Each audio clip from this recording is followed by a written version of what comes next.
But it is interesting to think about because, again, pillaged and plundered and murdered like savages.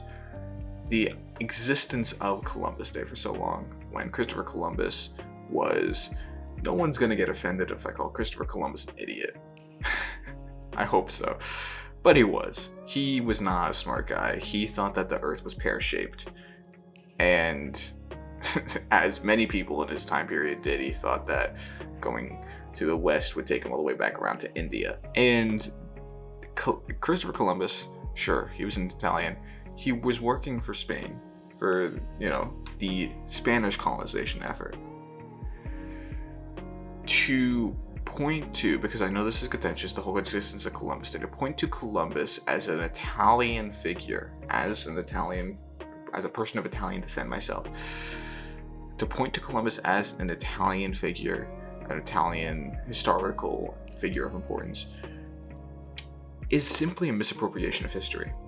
Sure, he was born Italian, but the feats that he did that you regard as so worthy of recognition were all done in the name of Spain.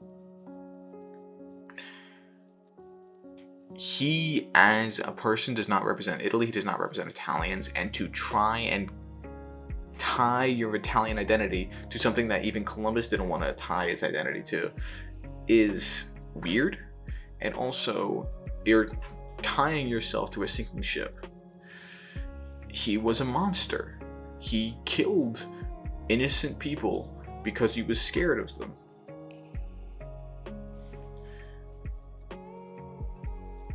I don't think there should be a day celebrating Christopher Columbus. If you want to say like, oh, Columbus Day is a point of Italian pride because there's no other points of Italian pride to sort of like represent our culture, you can have a different Italian day, but I don't think there's anything wrong with having Columbus Day be there to celebrate indigenous peoples.